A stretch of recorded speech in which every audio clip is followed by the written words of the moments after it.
Welcome to Life Line. Coastal ఆంధ్రప్రదేశ్లోనే one of the biggest hospitals అంటే Manipal super speciality hospitals అని టక్కున ఎవరైనా చెప్తారు. Round the clock 60 super speciality and speciality doctors ఎప్పుడూ పేషెంట్స్కు అందుబాటులో ఉంటారు. మొత్తం 350 బెడెడ్ హాస్పిటల్లో 64 ఎక్స్క్లూజివ్గా ఇంటెన్సివ్ కేర్ యూనిట్లో ప్రేక్షకులకి పేషెంట్స్కి ఎప్పటికప్పుడు వాళ్ళ యొక్క ట్రీట్మెంట్స్ని అందిస్తూనే ఉంటారు. వన్ రూఫ్ అంటే మెడికల్ సర్వీసెస్కి సంబంధించి ఏదైనా సరే, బ్లడ్ టెస్ట్ దగ్గర నుంచి అంబులెన్స్ సర్వీస్ దాకా, ఎలాంటి ఎక్స్రే డయాగ్నోసిస్లు అయినా సరే, పెద్ద పెద్ద స్కాన్స్ అయినా సరే, అత్యవసర విభాగాలకి సంబంధించి ఎలాంటి రోగం ఉన్నా సరే ఇమ్మీడియట్గా పేషెంట్స్కు డాక్టర్స్ అవైలబుల్గా ఉంటారు ఈ హాస్పిటల్లో. అయితే ప్రస్తుతం మన లైఫ్ లైన్ షోలో ఇవాళ మణిపాల్ సూపర్ స్పెషాలిటీ హాస్పిటల్స్ నుంచి డాక్టర్ జీవీ రెడ్డి గారు, MS ortho, MCh ortho, senior consultant arthroscopy and joint replacement surgeon ఉన్నారు విజయవాడ TV9 స్టూడియోలో. ఒకసారి ఆయనతో మాట్లాడదాం, మరింత సమాచారం అడిగి తెలుసుకుందాం. హలో డాక్టర్ గారు. నమస్కారం. నమస్తే అండి. ఆర్థోపెడిక్ సర్జరీకి సంబంధించి ఎన్ని రకాల శస్త్రచికిత్సలు ఉన్నాయి, ఎన్ని రకాల విధానాలు అమల్లో ఉన్నాయి? ఆర్థోపెడిక్ సర్జరీలో different kind of sub specialities ఉన్నాయి.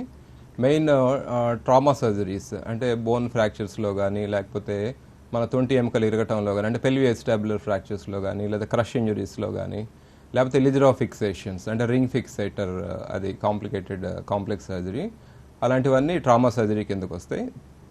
ఇంకోటి ఆర్థ్రోస్కోపిక్ సర్జరీ అంటే కీహోల్ సర్జరీ, అంటే చిన్న చిన్న ఘాట్లు పెట్టి కొన్నిసార్లు కుట్లు లేకుండా కూడా చేసే ఆపరేషన్ అనమాట. ఇది ఆర్థ్రోస్కోపిక్ సర్జరీ కిందకు వస్తుంది. ప్లస్ ఇంకోటి జాయింట్ రీప్లేస్మెంట్ సర్జరీ అంటే కీళ్ళ అరుగుదల ఉన్న వాళ్ళలో, కీళ్ళు డ్యామేజ్ అయిన వాళ్ళల్లో మనం చేసే ఆపరేషన్లు జాయింట్ రీప్లేస్మెంట్ కేటగిరీ కిందకు వస్తాయి. ఇవి కాకుండా పీడియాట్రిక్ ఆర్థోపెడిక్స్ అంటే చిన్నపిల్లల ఎముకల ప్రాబ్లం వల్ల కానీ, లేకపోతే వాళ్ళ జాయింట్లో వచ్చే ప్రాబ్లం కానీ ట్రీట్ చేసే విధానాన్ని ఇది పీడియాట్రిక్ ఆర్థోపెడిక్స్ కిందకు వస్తుంది. జీరియాట్రిక్ ఆర్థోపెడిక్స్ అంటే 70 ఇయర్స్ ప్లస్ వాళ్ళకి వచ్చే ప్రాబ్లమ్స్, వాళ్ళకి ఫ్రాక్చర్స్ కానీ, వేరే ఇతర కారణాల వల్ల వాళ్ళకి వచ్చే కీళ్ళ జబ్బులకు కానీ ట్రీట్మెంట్ ఇచ్చే జీరియాట్రిక్ ఆర్థోపెడిక్స్ వస్తుంది. ఇవే కాకుండా హ్యాండ్ సర్జరీ అని, ఫుట్ అండ్ యాంకిల్ సర్జరీ అని డిఫరెంట్ సబ్ స్పెషాలిటీస్ ఉన్నాయన్నమాట. అసలు ఈ ఆర్థోస్కోపీ సర్జరీ అంటే ఏంటి? దీన్ని ఎవరు చేస్తారు? ఆర్థ్రోస్కోపిక్ సర్జరీ అంటే చిన్న చిన్న హోల్స్ పెట్టి, అంటే ఇది గ్రీక్ వర్డ్ యాక్చువల్గా. ఈ ఆర్థ్రో అంటే జాయింట్ అనమాట. స్కోపిన్ అంటే to look into the joint, mainly to look into the joint with small holes. దీనే కీ హోల్ సర్జరీ అంటాం. మొత్తం ఓపెన్ చేయకుండా చిన్న చిన్న హోల్స్ పెట్టి లోపలికి, జాయింట్ లోపలికి చూడటం అనమాట. దీన్ని ఆర్థ్రోస్కోపీ అంటాం. ఇది ముఖ్యంగా 90% ఆఫ్ కేసుల్లో ఈ ఆర్థ్రోస్కోపీ అనేదాన్ని లెగమెంట్ ఇంజరీస్కి కానీ, జాయింట్ అన్స్టేబుల్గా ఉన్నప్పుడు ఆ జాయింట్ అన్స్టెబిలిటీని ట్రీట్ చేయడానికి ఉపయోగిస్తాం 90% కేసుల్లో.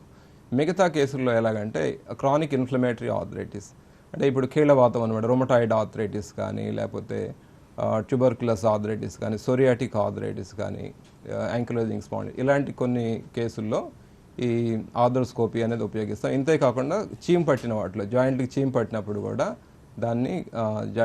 దాన్ని సరిచేయడానికి ఈ ఆర్థ్రోస్కోపిక్ సర్జరీ అనేది యూజ్ చేస్తాం. కొన్నిసార్లు లూజ్ బాడీస్ తీసేయడానికి, జాయింట్లో లూజ్ బాడీస్ లేదా మెనిస్కల్ ఇంజురీస్ ఏమన్నా ఉన్నా కూడా దాన్ని సరిచేయడానికి ఈ ఆర్థ్రోస్కోపిక్ సర్జరీ అనేది యూజ్ చేస్తాము. కానీ డే టు డే ప్రాక్టీస్లో 90% ఆఫ్ కేసుల్లో ఈ ఆర్థ్రోస్కోపీ అనేది మనం ఈ లెగమెంట్ ఆపరేషన్స్ చేయడానికి ఉపయోగిస్తాం. ముఖ్యంగా స్పోర్ట్స్ ఇంజరీస్లో అయ్యే లెగమెంట్ ఆపరేషన్స్ చేయడానికి ఈ ఆర్థ్రోస్కోపీని యూజ్ చేస్తాము. జనరల్గా మనం లిగమెంట్ టేర్ అన్న పదాన్ని ఎక్కువ వింటూ ఉంటాం. ఈ లిగమెంట్ టేర్ అంటే ఏంటి? అసలు అది ఎలా డ్యామేజ్ జరుగుతుంది? ఈ లిగమెంట్ అనేది మన జాయింట్లో ఒక తాడులాగా ఉంటుంది అనమాట. జాయింట్ అనేది పై బోన్కి కింద బోన్కి మధ్యలో కలిగే మూమెంట్ ఫామ్ అయ్యేదే జాయింట్ అంటాం. ఆ జాయింట్ అనేది స్టేబుల్గా ఉంచడానికి ఉపయోగపడే వాటినే లెగమెంట్స్ అంటాం. ఈ తాళలాగా ఉంటాయి అన్నమాట. ఇది మన మోకాల్లో చూసుకుంటే ముఖ్యంగా ఈ లిగమెంట్స్ అనేది ఇది ముందు నుంచి వెనక్కి వెళ్ళే లెగమెంట్ ఉంటుంది. ఇది యాంటీర్ క్రూషియేట్ లెగమెంట్ అంటాం. ఇది ముందు నుంచి వెనక్కి వెళ్ళే లెగమెంట్, ఇది యాంటీర్ క్రూషియేట్ లెగమెంట్ అంటాం. ఇది ఒక లెగమెంటు. ఇది వెనక నుంచి ఉండే లెగమెంట్, ఇది PCL అంటాం. ఇది సైడ్ లెగమెంట్స్ అనమాట. ఇది మీడియల్ కొలేటరల్ లెగమెంట్ అంటాం. ఇదేమో లాటరల్ కొలేటరల్ లెగమెంట్ అంటాం. ఈ ఈ లెగమెంట్స్ వల్ల జాయింట్ స్టేబుల్గా ఎబ్నార్మల్ మూవ్మెంట్ లేకుండా, ఎబ్నార్మల్ ఒత్తిడి లేకుండా ఫ్రీగా మూవ్ అయ్యేటట్టు జాయింట్ అనేది, ఆ లెగమెంట్స్ అనేది యూజ్ అవుతాయి అనమాట. యూజువల్గా ఈ లెగమెంట్స్ ఎలా డ్యామేజ్ అవుతాయి అంటే, ఇవాళ వెస్ట్రన్ కంట్రీస్లో అయితే స్పోర్ట్స్ ఇంజరీస్, స్పోర్ట్స్ ఆడేటప్పుడు కాంటాక్ట్ స్పోర్ట్స్ కానీ, స్కీయింగ్ కానీ, లేకపోతే సడన్ టర్నింగ్ వచ్చినప్పుడు, సడన్ యాక్సలరేషన్ వచ్చి టర్నింగ్ వచ్చినప్పుడు కాలు స్లిప్ అయినా కానీ ఇది వచ్చే అవకాశం ఉంటుంది. కానీ ఇండియన్ పాపులేషన్లో ఎక్కువగా రోడ్ ట్రాఫిక్ యాక్సిడెంట్స్లో ఇవి వచ్చే అవకాశం ఉంటుంది. ఎక్కువగా టూ వీలర్ యాక్సిడెంట్స్, సడన్గా బ్రేక్ వేయటం, కాలు కింద పెట్టి అది స్లిప్ అవటం, లేకపోతే మెట్లు దిగేటప్పుడు స్లిప్ అవటం, ఇలాంటి సందర్భాల్లో. ఇంకోటి షటిల్ ఆడేటప్పుడు ట్విస్ట్ అవటం కానీ, బాస్కెట్ బాల్ కానీ, వాలీబాల్ ఆడేటప్పుడు అది ఇంజురీ అవటం కానీ, ఇలాంటి సందర్భాల్లో ఈ లిగమెంట్ అనేది ఇంజురీ అయ్యే అవకాశం ఉంటుంది. సో లిగమెంట్ ఇంజురీ జరిగినప్పుడు ఎలాంటి లక్షణాలు ఉంటాయి? లిగమెంట్ ఫస్ట్ ఇనీషియల్గా లిగమెంట్ ఇంజురీ అయినప్పుడు వాళ్ళకి వాపు బాగా ఎక్కువ వస్తుంది, నొప్పి ఎక్కువ ఉంటుంది, ఆ కాలు మీద వెయిట్ వేయటం కష్టంగా ఉంటుంది, నడవటం కష్టంగా ఉంటుంది, ఫోల్డ్ చేయటం కూడా కష్టంగా ఉంటుంది. అది కొన్నిసార్లు పూర్తిగా వీల్ చైర్ మీదే ఉండాల్సిన అవసరం వస్తుంది.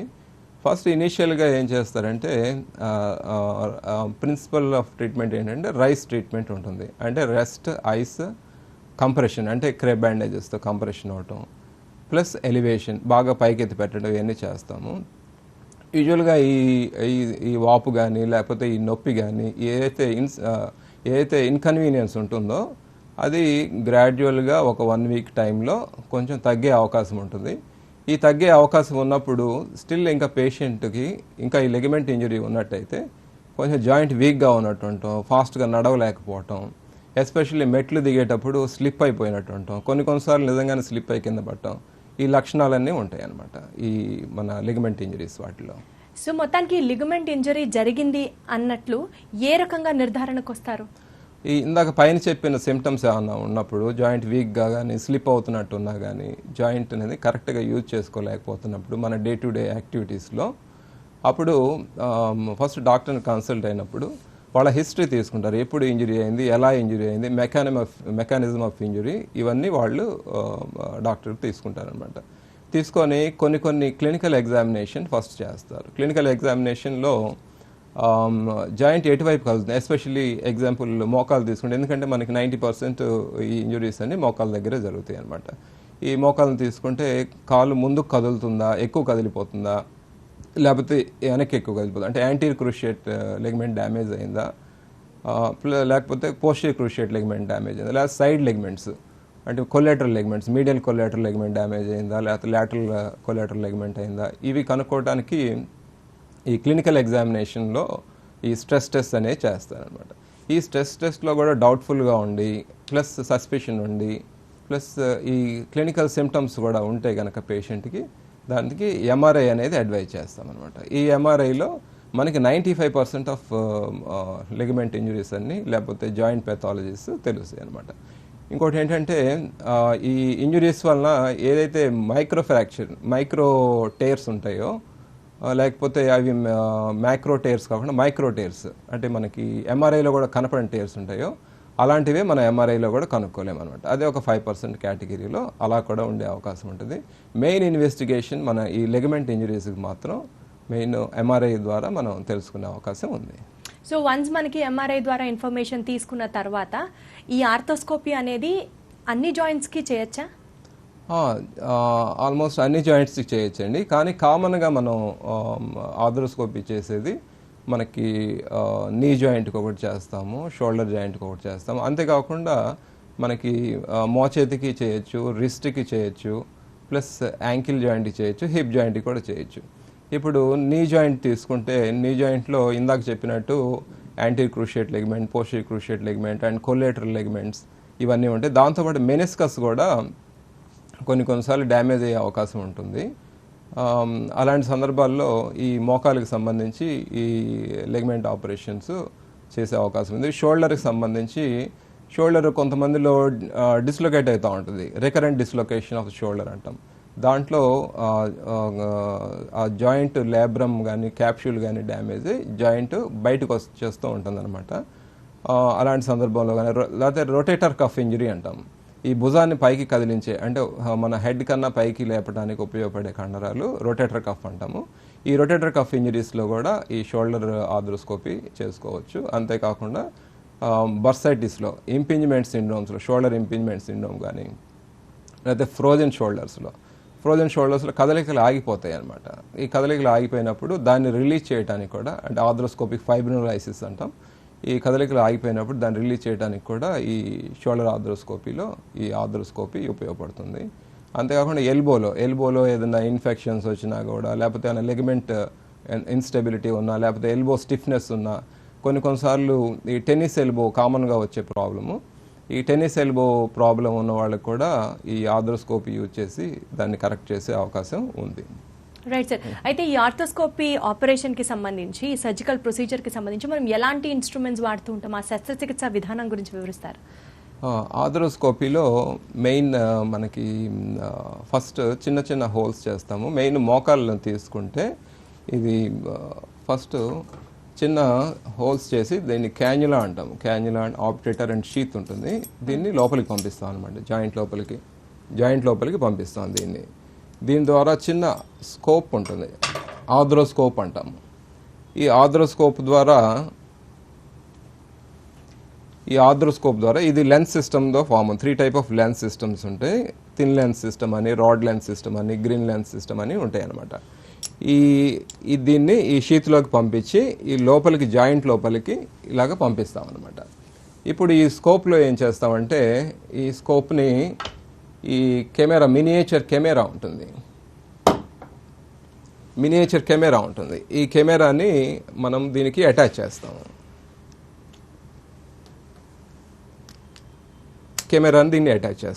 ఇప్పుడు ఈ స్కోప్ ద్వారా ఈ మనము లోపల చూసే అవకాశం ఉంది. ప్లస్ ఏదైతే లోపల ఒరిజినల్ పిక్చర్స్ ఏదైతే ఉంటాయో అది డిజిటల్ పిక్చర్స్గా మార్చి మన మానిటర్లో దాంట్లో చూసి ఆపరేషన్ చేసుకునే అవకాశం ఉంటుంది. లోపల ఇవన్నీ పెడతాం కదా, లోపల ఇల్యూమినేషన్ కోసం ఈ లైట్ సోర్స్, ఇది లైట్ కేబుల్ ఉంటుంది, ఫైబర్ ఆప్టిక్ లైట్ కేబుల్, దీన్ని అటాచ్ చేస్తాం అనమాట. దీన్ని అటాచ్ చేసి లోపల విజువలైజ్ చేస్తాము. ప్లస్ దీంట్లో ముఖ్యంగా వాడేది ఏంటంటే మనం హ్యాండ్ ఇన్స్ట్రుమెంట్స్ కూడా ఉంటాయి. హ్యాండ్ ఇన్స్ట్రుమెంట్స్ అంటే దీన్ని షేవర్ అంటాం అనమాట. ఈ షేవర్ పీస్ ఇది దీంతో లోపల ఉండే ఏదైతే డ్యామేజ్ అయిందో ఆ ప్లేస్ని మొత్తం క్లీన్ చేయడానికి ఈ షేవర్ ఇన్స్ట్రుమెంట్, ఇది హ్యాండ్ ఇన్స్ట్రుమెంట్ అనమాట, ఇది ఉపయోగపడుతుంది. దీనితో పాటు ఈ RF డివైస్ అనేది రేడియో ఫ్రీక్వెన్సీ డివైస్, ఇవన్నీ హ్యాండ్ ఎక్విప్మెంట్స్. దీని ద్వారా కూడా మనము ఈ క్లీన్ చేసుకునే అవకాశం ఉంది. లోపల జాయింట్లో క్లీన్ చేసుకోవటం ఇవన్నీ చేయొచ్చు అనమాట. ఇవే కాకుండా మనకి కొన్ని హ్యాండ్ ఇన్స్ట్రుమెంట్స్ ఉన్నాయి. ఈ హ్యాండ్ ఇన్స్ట్రుమెంట్స్ ఒకదాంతో స్కోప్ లోపలికి పెట్టి ఇంకో పోర్టల్ నుంచి ఈ హ్యాండ్ ఇన్స్ట్రుమెంట్స్ ద్వారా ఈ మనం ఆర్థ్రోస్కోపిక్ సర్జరీ ప్రొసీజర్ ఏదైతే ఉందో అవి చేసుకునే అవకాశం అయితే ఉంది. అది ఈ ఆర్థ్రోస్కోప్ చెప్పాను కదా, అన్ని జాయింట్లకి చేయొచ్చు అని చెప్పాను. కాకపోతే ఈ స్కోప్ ఏదైతే ఉందో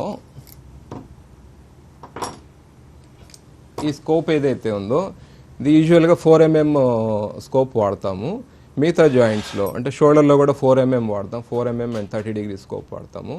మిగతాది ఎల్బో జాయింట్లో అయితే కనుక మనము ఫ్రంట్ నుంచి చేసే దాంట్లో 4 mm వాడతాము, బ్యాక్ నుంచి చేసే దాంట్లో 2.7 mm వాడతాము, రిస్ట్లో కూడా 1.9 mm స్కోప్ వాడతాము, హిప్లో కూడా 4 mm స్కోప్ వాడతాము. సార్, పేషెంట్ తీసుకోవాల్సిన జాగ్రత్తల కంటే ముందు ఇప్పుడు మీరైతే అన్ని ఇన్స్ట్రుమెంట్స్ చూపించారు. అన్ని ఇన్స్ట్రుమెంట్స్ లోపల సర్జరీ టైంలో మన బాడీలోకి వెళ్ళి వాడతారా అంటే భయం వేస్తుంది. సో ఆ సర్జికల్ ప్రొసీజర్ ఎలా జరుగుతుంది, ఏం జరుగుతుంది, ఆ ప్రొసీజర్ గురించి వివరిస్తారా ఫస్ట్? మెయిన్ కామన్గా మనకు 90% ఈ లెగ్మెంట్ ఇంజరీస్ అన్నప్పుడు ఒక 85% లెగ్మెంట్ ఇంజరీ ACL లెగ్మెంట్ ఉంటుంది, మిగతా 10% PCL లెగ్మెంట్ ఉంటుంది, ప్లస్ అనదర్ 5% వరకు మల్టీ లెగ్మెంట్ ఇంజరీస్ ఉంటాయి. పోస్టల్ లాటరల్ కార్నర్ ఇంజరీస్ కానీ ACL PCL combined with MCL or LCL injuries కానీ ఇవన్నీ ఉంటాయి అన్నమాట. మనం ఒకటి కామన్గా జరిగేది ACL ప్రొసీజర్ తెలుసుకోవాలంటే ఫస్ట్ మనం లెగ్మెంట్ డ్యామేజ్ అయిన లెగ్మెంట్ని క్లీన్ చేసి తీసేస్తాం అక్కడి నుంచి.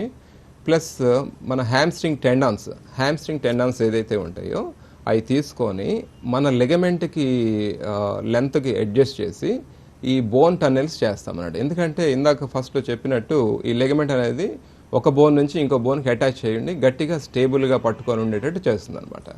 ఇప్పుడు ఆ లెగమెంట్ని హార్వెస్ట్ చేసిన తర్వాత, ఈ హ్యామ్స్ట్రింగ్ టెండాన్స్ ద్వారా హార్వెస్ట్ చేసిన తర్వాత ఈ లెగమెంట్ని ఫస్ట్ కింద బోన్లో టన్నెల్స్ చేస్తాం, బోన్లో డ్రిల్ చేస్తాం అనమాట. డ్రిల్ చేసి కింద నుంచి జాయింట్లోకి ఈ లెగమెంట్ని పాస్ చేస్తాము. ఈ జాయింట్ తర్వాత పై బోన్కి కూడా డ్రిల్ చేసి దాంట్లో టన్నెల్ చేసి ఆ పై బోన్కి కూడా ఆ లెగమెంట్ని పాస్ చేస్తాం. ఇప్పుడు అది ఆ పొజిషన్లో ఉండాలి కాబట్టి దాని కింద ఒక స్క్రూస్తో కానీ, మెటాలిక్ స్క్రూస్తో కానీ, లేదా బయో అబ్జార్బుల్ స్క్రూస్తో కానీ దాన్ని ఫిక్స్ చేస్తాం. ప్లస్ పైన కూడా ఎండో బటన్స్ కానీ లేకపోతే స్క్రూ ఫిక్సేషన్ కానీ చేస్తాం. దీంట్లో కూడా ఈ ఫిక్సేషన్ కూడా డిఫరెంట్ టెక్నిక్స్ ఉన్నాయి. అది పేషెంట్ ఏజ్ని బట్టి, వాళ్ళ యాక్టివిటీ లెవెల్ని బట్టి డిఫరెంట్ టెక్నిక్స్ స్టేబుల్గా ఉండేటట్టు చేయడానికి డిఫరెంట్ టెక్నిక్స్ డిజైన్ చేస్తాము. ఇవన్నీ ఇలాంటి ప్రొసీజర్ చేసుకోవాలన్నమాట. దీనికి సుమారుగా ఒక 45 నిమిషాలు టైం పడుతుంది ఈ ప్రొసీజర్ చేయడానికి. సో వన్స్ ఒక ఫారెన్ బాడీ లోపలికి సర్జరీ ద్వారా ఇంట్రడ్యూస్ చేసిన తర్వాత ఈ సర్జరీ రిస్క్ ఎంత ఉంటుందండి? అంటే అన్నీ సక్సెస్ఫుల్గానే ఉంటాయా? యూజువల్గా ఆర్థ్రోస్కోపీ ఇది చిన్న చిన్న హోల్స్ చేసి లోపలికి వెళ్ళేది కాబట్టి మనం టిష్యూ అంతా కట్ చేయము. కాబట్టి ఈ దీంట్లో కాంప్లికేషన్స్ రేట్ ఏదైతే మీరు అడిగారో అది చాలా తక్కువగా ఉంటుంది అనమాట. అంటే చాలా నెగ్లిజిబుల్ కాంప్లికేషన్ రేటు. కాకపోతే కాంప్లికేషన్ చెప్పుకోవాలి అంటే ఫస్ట్ కాంప్లికేషన్ ఎనీ సర్జరీస్లో ఉండేది ఇన్ఫెక్షన్. ఆ ఇన్ఫెక్షన్ అనేది ఉంటుంది.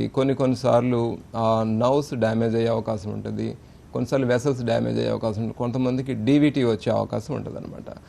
ఈ ఇన్ఫెక్షన్ అనేది 100 మందిలో ఒకళ్ళకి వచ్చే ఛాన్స్ ఉంటుంది. అంటే చాలా రేర్ కాంప్లికేషన్ అనమాట, లెస్ దెన్ 1. ఈ మిగతా కాంప్లికేషన్ నర్వ్ ఇంజరీ కానీ లేకపోతే వెసల్ ఇంజరీ కానీ లేకపోతే డీవీటీ ఏదైతే అన్నానో అది 1000 మందిలో ఒకళ్ళకి. ఇది నెగ్లిజిబుల్ కాంప్లికేషన్. ఈ కాంప్లికేషన్ తగ్గించుకోవడానికి కూడా ఎస్పెషల్లీ మంచి సెటప్ ఉండి, స్కిల్డ్ సర్జన్ ఉండి, ప్లస్ హై అండ్ ఎక్విప్మెంట్ ఉంటే ఈ ఏదైతే రేర్ కాంప్లికేషన్ ఉందో అది కూడా ఇంకా చాలా తక్కువ అయ్యే అవకాశం ఉంటుంది. రైట్. సో ఈ సర్జరీ అయిపోయిన తర్వాత, ఈ ప్రొసీజర్ అయిపోయిన తర్వాత ఒక పేషెంట్ తీసుకోవాల్సిన జాగ్రత్తలు ఏంటి? యూజువల్లీ సర్జరీ అయిన ఇమీడియట్గా సపోజ్ ఏసీఎల్ సర్జరీ చేసామనుకోండి, ఇమీడియట్గా యూజువల్గా వెంటనే వెయిట్ బేర్ చేస్తాం. డిపెండింగ్ ఆన్ లెగమెంట్ ఏదైతే రీకన్స్ట్రక్ట్ చేసామో దాన్ని బట్టి ఎప్పుడు వెయిట్ బేర్ చేయాలనేది పేషెంట్కి దాన్ని డిజైన్ చేస్తాము. ఏసీఎల్లో ఇమీడియట్గా వెయిట్ బేర్ చేస్తాము. మల్టీ లెగమెంట్ ఇంజరీస్ లేదా పీసీఎల్ ఇంజరీ ఉంది, దాంట్లో కొంత డిలే చేస్తాము, 2 to 3 weeks డిలే చేస్తాము. ఇప్పుడు వాళ్ళకి ఇనీషియల్గా ఫస్ట్ బ్రేస్ సపోర్ట్ ఇస్తాము.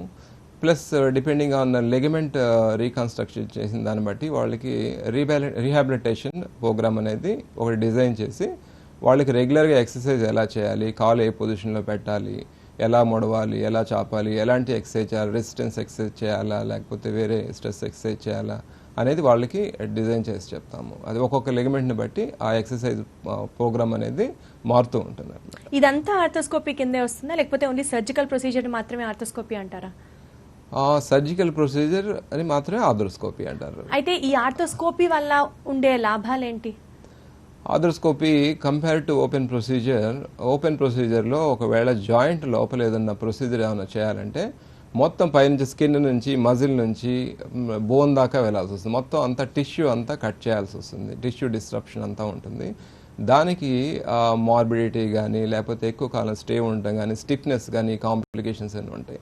ఈ ఆర్థోస్కోపీ ప్రొసీజర్లో మనం చిన్న హోల్స్ లెస్ దెన్ 1.5 సెంటీమీటర్ చిన్న ఘాట్లు పెట్టి లోపలికి వెళ్ళి ఆపరేషన్ చేస్తాం కాబట్టి ఈ రికవరీ టైం కూడా ఫాస్ట్గా ఉంటుంది. టిష్యూ ఎక్కువ డ్యామేజ్ చేయం కాబట్టి మనకి పెయిన్ కూడా తొందరగా రికవర్ అవుతుంది. అంత ఎక్కువ పెయిన్ అయితే ఉండదు.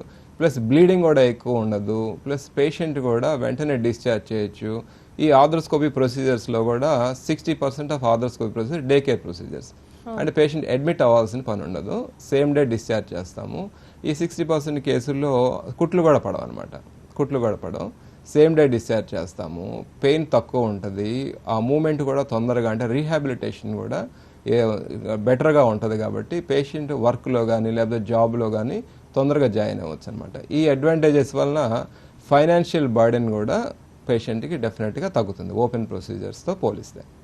గ్రేట్.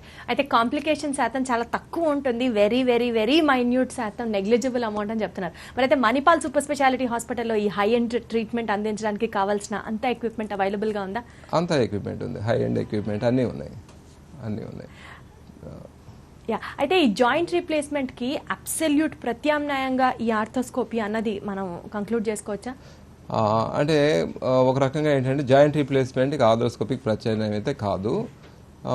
జాయింట్ రీప్లేస్మెంట్లో జాయింట్ పూర్తిగా అరిగిపోయినప్పుడు గ్రేడ్ 4 స్టేజ్లో 1, 2, 3, 4 స్టేజెస్ ఉంటాయి కదా, గ్రేడ్ 4 స్టేజ్లో కంపల్సరీగా జాయింట్ రీప్లేస్మెంట్ చేసుకోవాలి. కాకపోతే ఈ ఎర్లీ స్టేజెస్లో, ఇప్పుడు గ్రేడ్ 1, గ్రేడ్ 2, ఎర్లీ గ్రేడ్ 3 స్టేజెస్లో జాయింట్ బోన్ ఎప్పుడు ఎక్కువ డ్యామేజ్ అవ్వదు కాబట్టి, కార్టిలేజ్ ఎక్కువ డ్యామేజ్ అవ్వదు కాబట్టి, దాంట్లో మాత్రం జాయింట్ క్లీన్ చేసుకోవడానికి, జాయింట్ లావర్ చేయడానికి, లేకపోతే ఆ సైనోవియల్ ఇన్ఫ్లమేషన్ ఏమైందో, ఇప్పుడు కీళ్ళవాతం పేషెంట్స్కి ఆ సైనోవియల్ ఇన్ఫ్లమేషన్ వలన, సైనోవైటిస్ వలన ఆ జాయింట్ ఎఫెక్ట్ అయ్యే అవకాశం ఉంటుంది. అలాంటి వాళ్ళకి ఎర్లీగా ఇంటర్వెన్ అయ్యి ఆర్థోస్కోపిక్ సైనోవెక్టమీ చేస్తే ఆ జాయింట్ రీప్లేస్మెంట్ని మనం పోస్ట్పోన్ చేయొచ్చు, కొన్నిసార్లు పూర్తిగా అవాయిడ్ కూడా చేయొచ్చు. ప్లస్ వాళ్ళ కీళ్ళవాతంలో ఇచ్చే మెడిసిన్స్ ఏవైతే ఉంటాయో అవి మనం బాగా తగ్గించి ఇవ్వచ్చు అనమాట. అయితే ఈ ఆర్థోస్కోపీ ప్రొసీజర్స్లో లేటెస్ట్ డెవలప్మెంట్స్, లేటెస్ట్ అడ్వాన్స్మెంట్స్ ఇంకేమైనా ఉన్నాయా? ఈ ఆర్థోస్కోపీ దాంట్లో ఫస్ట్ అలోగ్రాఫ్ట్స్ అంటాం, సాఫ్ట్ టిష్యూ అలోగ్రాఫ్ట్స్ ఒకటి, ప్లస్ ఆస్టియోకాండ్రల్ అలోగ్రాఫ్ట్స్.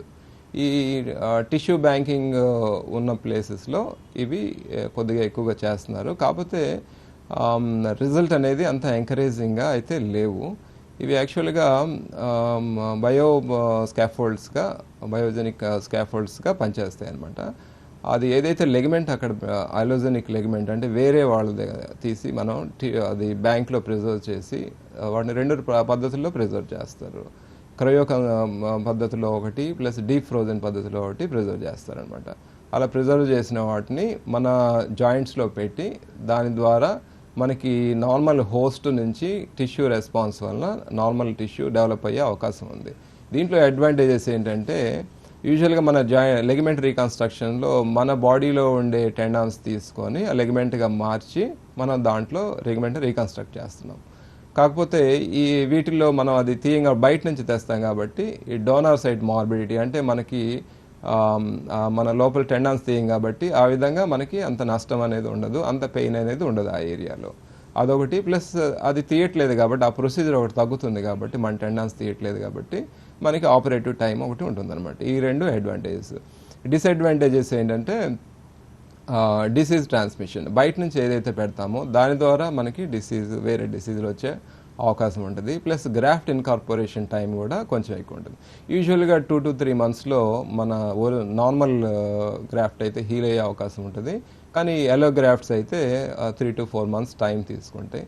ప్లస్ అన్నిటికన్నా ఇంపార్టెంట్ ఏంటంటే గ్రాఫ్ట్ వలన గ్రాఫ్ట్కి హోస్ట్కి ఉండే ఇమ్యునోజెనిక్ రియాక్షన్తో కూడా దీనికి ప్రాబ్లం వచ్చే అవకాశం ఉంటుంది. ఇంకోటి ఆస్టియోకాండ్రల్ ఎలోగ్రాఫ్ట్స్, ఇవి కూడా అంత సక్సెస్ఫుల్గా లేవు. ఈ కార్టిలేజ్ ఏదైతే కొంతమందిలో కార్టిలేజ్ ఏదైతే డ్యామేజ్ అవుతుందో వాళ్ళకి కార్టిలేజ్ రీజనరేట్ చేయడానికి మ్యారో స్టిమ్యులేషన్స్ అని కొన్ని చేస్తారు. దాంట్లో మైక్రో ఫ్రాక్చర్స్ అని, లేకపోతే సబ్ కాండ్రల్ డ్రిల్లింగ్ అని, అయితే కాండ్రల్ అబ్రేసివ్ ప్లాస్టీ అని చేస్తారనమాట. దానివల్ల మ్యారో స్టిమ్యులేట్ అయ్యి దాని మీద కార్టిలేజ్ ఫామ్ అయ్యే అవకాశం ఉంటుంది.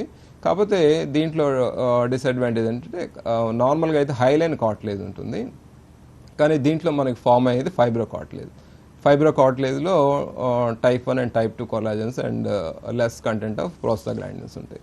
దానివల్ల ఆ బయోమెకానికల్ ప్రాపర్టీస్ లాంగ్ టర్మ్లో అంత సాటిస్ఫాక్టరీగా ఉండవు, మళ్ళీ అది కూడా కొంచెం డ్యామేజ్ అయ్యే అవకాశం ఉంటుంది. ఇదే కాకుండా మనకి జాయింట్లో ఏదైతే weight bearing area, non weight bearing area 2 రకాలుగా ఉంటుంది మన జాయింట్లో, ఏ జాయింట్లో అయినా కానీ. ఈ వెయిట్ బేరింగ్ ఏరియా జాయింట్ తొందరగా అరిగే అవకాశం ఉంటుంది. అక్కడ మనం అరుగుదలని రీప్లేస్ చేయాలంటే ఆ హెల్దీ ఏరియా ఏదైతే ఉందో, non weight bearing healthy area, అక్కడ నుంచి కార్టిలేజ్ తీసుకొని ఆ పెగ్స్ రూపంలో మనకి ఎఫెక్ట్ అయిన వెయిట్ బేర్ చేసే ఎఫెక్ట్ అయిన ప్లేస్లో పెడతాం అనమాట.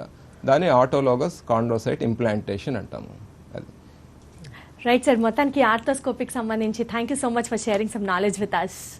సో ఇది ఇవాళ లైఫ్ లైన్. చూస్తూనే ఉండండి లేటెస్ట్ అప్డేట్స్ కోసం TV9.